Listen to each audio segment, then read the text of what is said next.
It's on my KO2. Took me 12 hours to create that trash. Now it's a little theme song for the show, whatever. It's crappy. But that's how we start everything. So yeah, second show, live from a studio apartment. This is Missed Information. I think we're going. Actually, I'm just getting used to this software, so still kind of figuring it out. Think we have a chat going, so if anyone is there, feel free to join. There will be, like, if anything, one person chatting, so I'll likely respond to you. Okay. And also, today was a super slow news day. Like, nothing going on. So this is probably going to be really fast. Trying to do these live streams, hopefully every night. That's kind of the goal. And hopefully they'll get a little bit better with time. So we started off with a couple jokes. Again, nothing too much happening, but a couple tonight. So a court has vacated Trump's $464 million fraud judgment. He was convicted of fraud. He was fined like almost $500 million, and a court vacated that decision. Yeah. It's the first time Democrats have ever voluntarily vacated anything. They're big on squatting, is the point of that. Cracker Barrel, this was like the biggest news of the day again. This goes to show you how slow of a news day it was. Friggin' Cracker Barrel. This is like the biggest non-story in the world. But, okay. Cracker Barrel removed the little guy from the logo. And conservatives are in an uproar about it, which is funny to me because it's like white people getting angry at the cracker being removed from the Cracker Barrel slogan. That's like if there was a restaurant called the N-word bucket and black people got pissed that they took the black guy off the logo. For those wondering, that restaurant already does exist. It's called Popeyes. Popeyes. I'm going to tell that joke at an actual stand-up comedy open mic tonight. We're gonna see how that goes, but I might get beat up. We'll see. That's literally it for the jokes. So nothing going on today.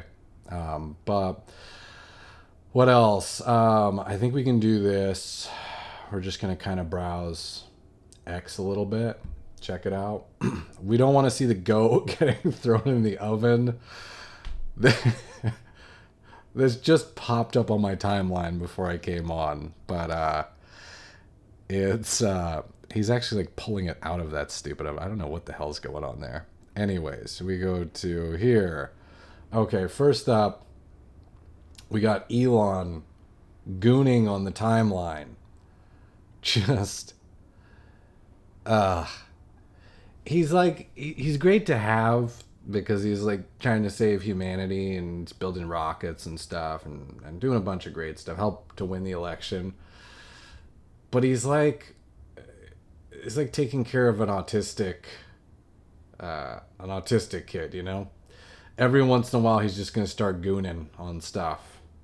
And just hyper fixating. So I don't know why, but he's been posting these these Annie things with his friggin' AI girlfriend he's got going on. Anyways, it's kind of funny because conservatives are very upset about it. I don't think it's that big a deal, but like a lot of people online are like, oh, it looks like XYZ thing that I can't say on YouTube, I don't think. But let's just say people are saying she looks very young in this video.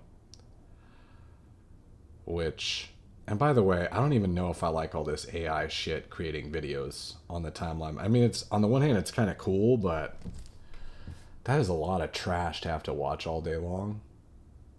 And it's not going to stop. So, I don't know.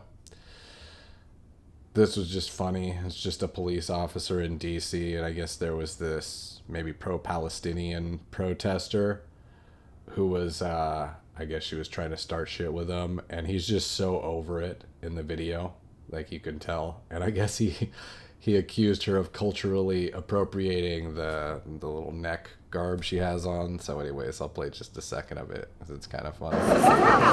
Appropriation by wearing a scarf that is trying to stop the genocide. You think that's appropriating culture? Okay, how is that appropriating Palestinian culture?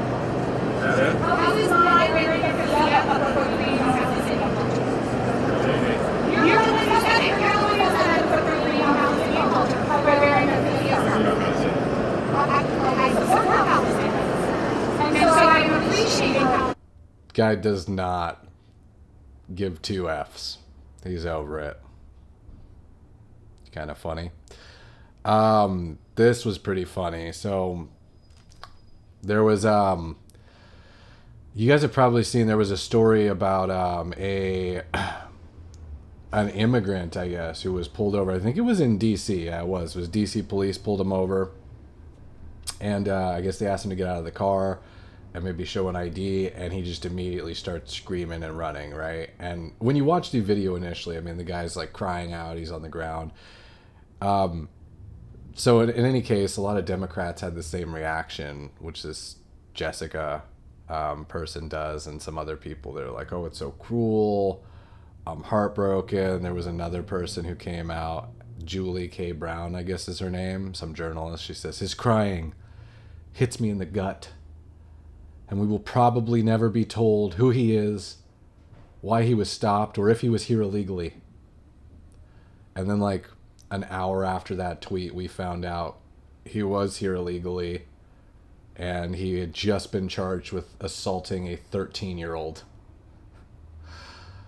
That's not funny, but the fact that they tweeted out these like heartstrings tweets about this poor immigrant, and then immediately it was found that he was actually charged criminally. I think I read somewhere that the charges were dropped against him as well. But that could entirely be just because people in that area do not want to prosecute crimes against immigrants. I don't know. I don't know too much about it, so I haven't looked that deep into it. Just kind of funny that both the Julie person and the Jessica person ended up deleting those tweets because they were stupid. They were stupid. Okay. We'll switch gears a little bit. If anyone was watching, oh shoot, one of my lights just died. One of them's literally battery operated. It's like on a little thing just to create some backlighting. Not that big a deal. But in any case, this is my TikTok account. I've got the misinformation account here. It's kind of cool. It's got a bunch of shorts and stuff. But I posted some snippets of last night's live stream. I was discussing Alex Jones, and I'll just play the video. So I was just kind of going over his recent lawsuit and my sort of thoughts on it. I got some comments, so we will discuss. So let me see if I can play it here. Alex Jones, he had that big lawsuit. All of the parents of the Sandy Hook children came out and sued him because he pushed some conspiracy theory on the show that didn't really happen. They said there were damages from it and everything. And that's just something that's always, I don't like that he did that, right? And I don't think it was right. I don't think it was class. I thought it was classless to do something like that. But I feel like it falls under free speech, and I'm not clear on how they were able to sue him for that.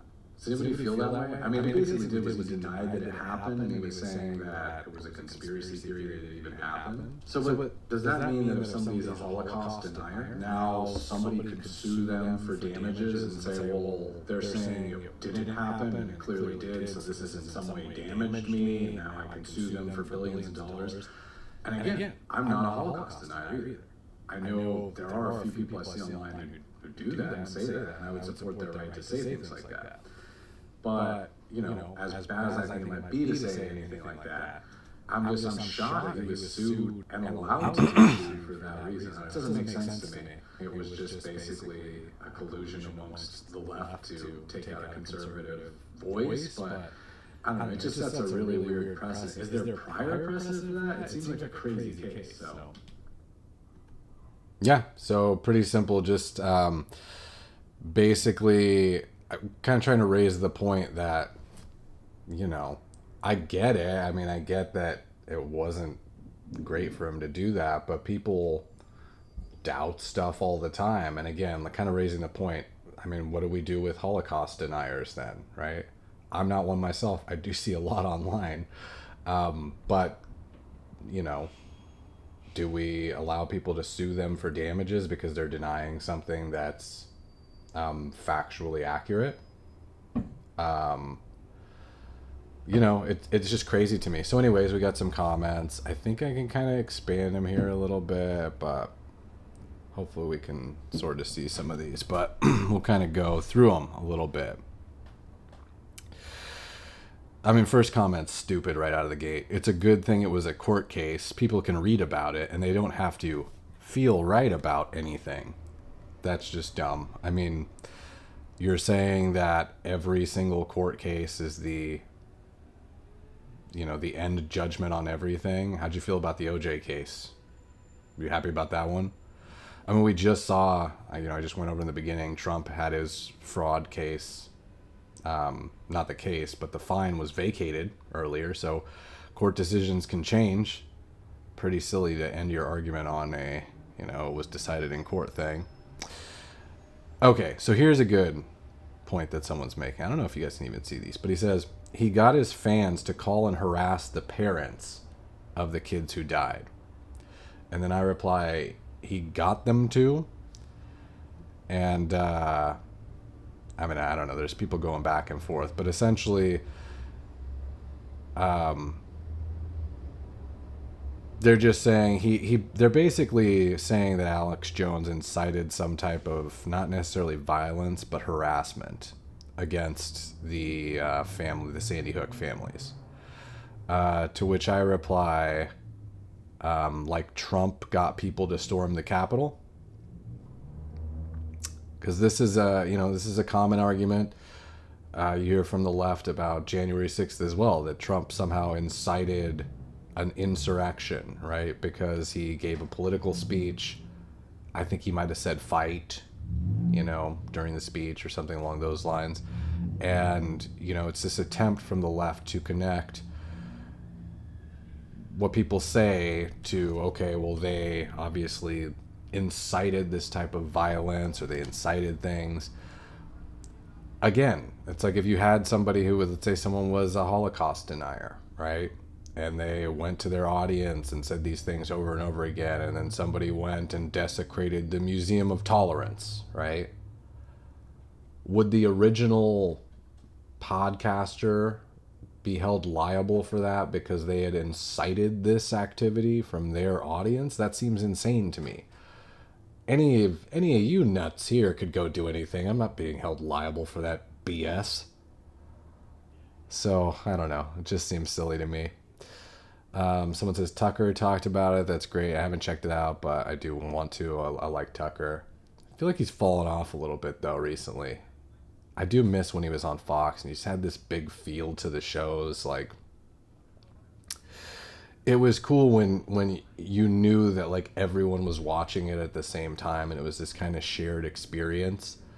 And I gotta say, I do miss some of that production value of just, I don't know, it just seemed bigger than it is now. Now it's cool, he's like online, but he seems to delve a lot into kind of conspiracy theorist stuff, and it's just not, it talks about aliens a lot. It's just not quite as exciting to me as when he was really, there was a minute there where Tucker was just really setting the discourse for everything. So I miss that Tucker.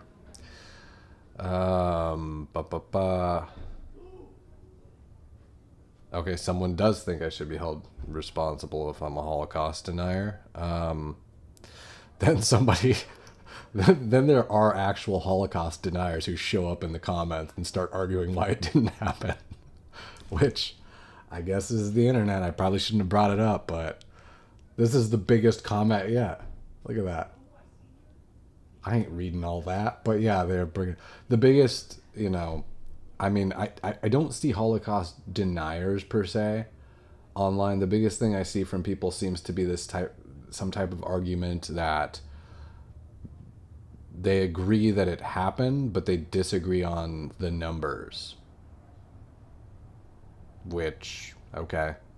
I mean, that's fine. I don't know if arguing over the exact figures is really going to make your point any more valid. But I don't know. There is a lot of anti-Semitism recently, and kind of people, trying to... Anyways, I don't really want to get into it, but that seems to be the backing behind the whole denial argument. Someone says, how did I stumble into alt-right bro land? I do not identify as a bro. I really don't. I'm kind of a nerd, honestly. I'm a little jacked, though, right now. So that might be the bro thing. And I got the sideburns, so maybe it looks like... These sideburns, by the way, I already had the mullet. I was trying out the mullet. And I went to my barber, and I was like, yeah, give me a trim on the mullet. He gave me a trim, and he just made the sideburns. These were non-consensual sideburns. They just emerged on my face, and I've had them ever since. I just kept them. And they get a lot of comments, like literally on the streets, like when I'm walking past bars on my way to do stand-up comedy at night. Literally, women will yell out, oh my God, burn. Women and men will yell out like, burns, sideburns, oh my God, chops. And like, I still forget they're on my face. So I don't even know they're talking to me. I see someone yelling at me, and I'm like, oh, okay. And I'll walk halfway down the street, and they'll be like, oh, they said burns. They're talking about my fucking hair again. They're talking about my sideburns again. People seem to like them. I'm keeping them for the people. They're the people's burns. Okay. Any more comments? More about vandalizing the houses. I just still don't think... I mean, unless he's directly calling for people to do that, to go and damage the houses and stuff, I don't think he should be held responsible for it at all. Seems crazy to me. Okay. Somebody says, I thought it was pretty clear it wasn't fake, but since this lawsuit, I'm 1,000,000% sure it was all faked. I thought that was kind of funny. Okay, and then here, I mean, I think that's mostly it for today, honestly. I might have a couple more bookmarks here, but for the most part, again, what was a slow news day? You got Trump over here. There is this thing going on today where he's basically giving speeches in Washington, D.C., saying that he's going to beautify the grass and the parks. He's got these golf courses. He knows how to make things look really nice. And Democrats, because they just oppose everything that he does, now they're having protests against the city being beautiful. They're protesting beautification of city parks now. So he's got him in a really bad spot where he's doing very popular things that most people would be like, oh, grass sounds nice in my park, and then Democrats automatically have to oppose it. By the way, part of this show, the ambiance, is going to be ambulance sounds. My income bracket is I've always had to live on the streets where the ambulances go. So I'm always on a street that's like a thoroughfare for ambulances. And now is no exception. So you will hear ambulances from time to time. This is just kind of funny. I guess a liberal sends this message to his Trump supporting mom. Is it still worth it to not have a relationship with your grandchild? Your only grandchild? Was it worth it?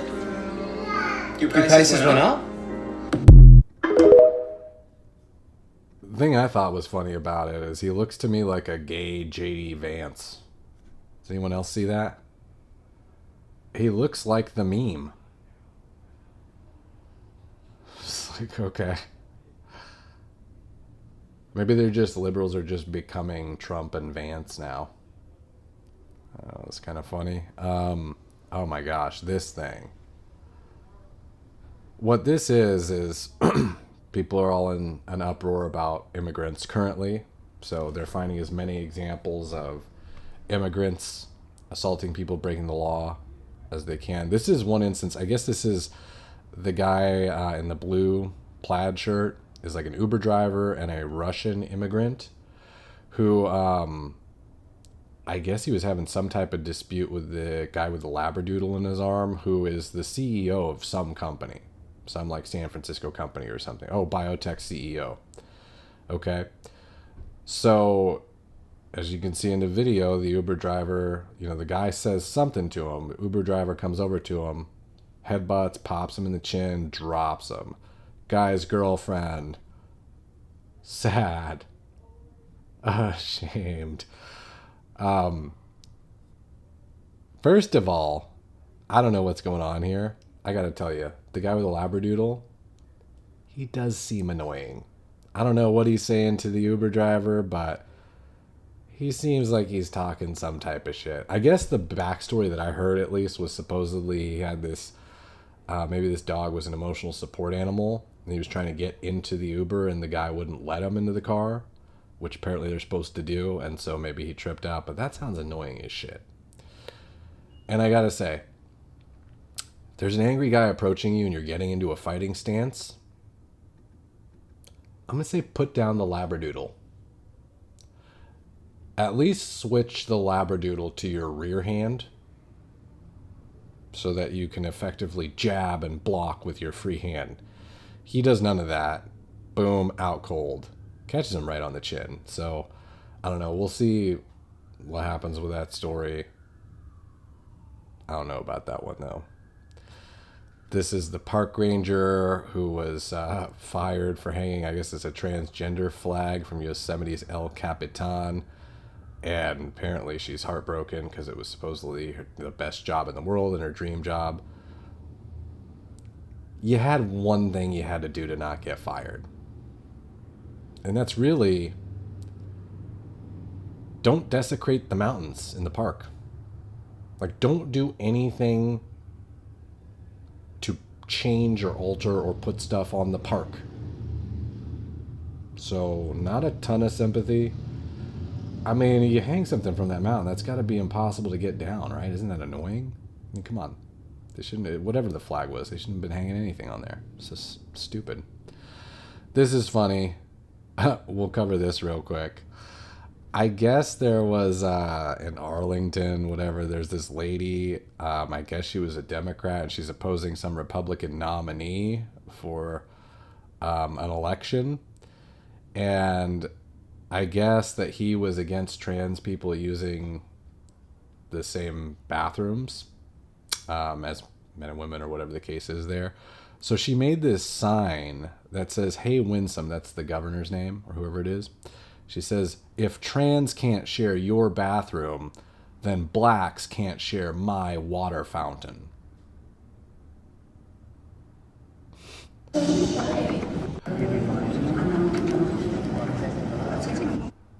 So it's just funny because I know she was trying to make a point, but it looks like a little bit of racism slipped out.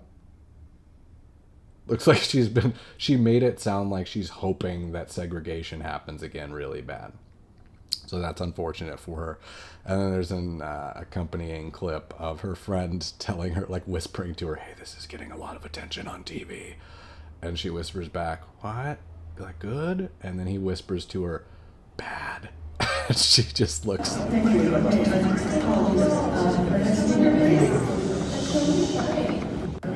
She shrugs.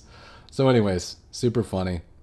That's pretty much it for the news for today. So yeah, I'll try to come back tomorrow night and do the same thing. It's probably going to be around the same time at like 9 p.m. Might do a little earlier on Friday, maybe 8. We'll see.